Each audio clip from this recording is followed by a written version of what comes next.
Hi സുഹൃത്തുക്കളെ, അപ്പോൾ ഇന്ന് നമ്മുടെ ഗ്രാമത്തെക്കുറിച്ചുള്ള ഒരു ചെറിയ പിക്ചറാണ്. എൻ്റെ നാടിനെ കുറിച്ചുള്ള ഇതാ കുണ്ടും കുയ്യും റോഡിന് റോഡുണ്ടാവും.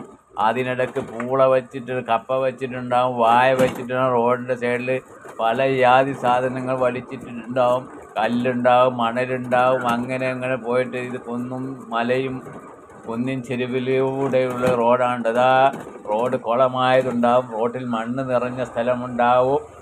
അതാ റോഡ് കുളമായതാണ്. അങ്ങനെ അങ്ങോട്ട് പോയിട്ട് ഇതാ വാട്ടർ അതോറിറ്റിക്കാർ മുറിച്ച മുറികളുണ്ടാവും. അവിടെ വണ്ടി വന്ന് എടുത്തിടും. അങ്ങനെ മണ്ണ് വന്ന് തീഞ്ഞ സ്ഥലങ്ങളുണ്ടാവും. മുകളിൽ ചെങ്കല്ല് വെട്ടി ചെങ്കല്ലിൻ്റെ മണ്ണ് വന്ന് മഴ കൊണ്ടുവന്നിട്ട റോഡിൽ ഉണ്ടാവുക. റോഡിൽ നിറയെ ചളി കണ്ടില്ലേ. അങ്ങനെ പോയിട്ട് ഇതാ റോഡിൻ്റെ സൈഡിൽ ഇടയ്ക്കിടയ്ക്ക് ഓരോ കോൺക്രീറ്റ് വീടുകളൊക്കെ ഉണ്ട് കേട്ടോ.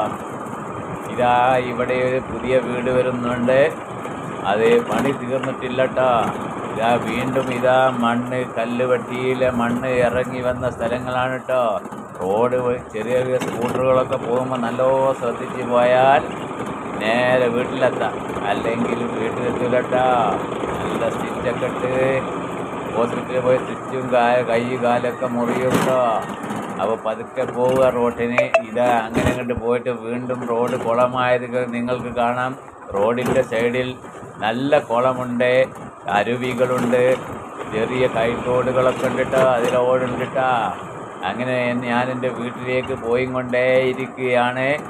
ഇവിടെയൊക്കെ നിരന്തരം വീടുകളുണ്ട്, വാഴ കൃഷികളുണ്ട്, തെങ്ങിൻ കൃഷികളുണ്ട്. അങ്ങനെ പലജാതി കൃഷികളുമായിട്ട് ഇങ്ങനെ മുന്നോട്ട് പോവുകയാണ് കേട്ടോ. ഇവിടെ ഒരു വളവുണ്ട്, ചെറിയ വളവാണ് കേട്ടോ. വലിയ പാണമ്പ്ര വളവ് പോലത്തെ വളവൊന്നുമല്ല, ചെറിയൊരു വളവ്. ഇങ്ങനെ വളഞ്ഞ് തിരിഞ്ഞ് വരുമ്പോൾ ഇവിടെ ഒരു ഷെഡുണ്ട് കേട്ടോ, വെയിറ്റിംഗ് ഷെഡ്. ബസ് വരുന്നതൊന്നുമല്ല കേട്ടോ, വെറുതെ ഇരുന്ന് സർക്കാനൊക്കെ പറ്റിയ നല്ലൊരു ഷെഡ്. ചെറുപ്പക്കാരുടെ ഒരു ആശയത്തിൽ നിന്ന് വന്ന ഒരു വെയിറ്റിംഗ് ഷെഡാണ് കേട്ടോ. വെറുതെ ഇരിക്കുമ്പോഴൊക്കെ അവിടെ ഇരുന്ന് സംസാരിച്ചിരിക്കാമല്ലോ, മൊബൈൽ നോക്കാം, അങ്ങനെയുള്ള കാര്യങ്ങൾക്കൊക്കെ ആയിട്ടുള്ളൊരു വെയിറ്റിംഗ് ഷെഡ്. അങ്ങനെ പോയിട്ട് ഇവിടെ ഒരു മസ്ജിദ് ഉണ്ട് കേട്ടോ. ഈ മസ്ജിദ് കഴിഞ്ഞാൽ ഉണ്ട് കേട്ടോ ഒരു ചെറിയ വീട്. ആ വീടാണ് കേട്ടോ എൻ്റെ വീട്. കുട്ടികൾ സൈക്കിൾ മേൽ അങ്ങോട്ടും ഇങ്ങോട്ടും ഇലസുന്നുണ്ട് കേട്ടോ. അങ്ങനെ ഞാൻ എൻ്റെ വീട്ടിലെത്തിയിട്ടോ. ഇതാണ് എൻ്റെ കൊച്ചു വീട്. ഈ വീട്ടിലാണ് ഞാൻ കേട്ടോ. അങ്ങനെ ഈ കാണുന്ന സ്കൂട്ടർ എൻ്റെതല്ല കേട്ടോ, വൈഫിൻ്റെതാണ്. വൈഫിൻ്റെ എൻ്റെ അളിയൻ്റെ പെങ്ങൾ കൊണ്ടുവന്നതാണ് കേട്ടോ, വൈഫ് കൊണ്ടുവന്നതാണ് കേട്ടോ. അങ്ങനെ എല്ലാവർക്കും ഗുഡ് ബൈ ട്ടാ.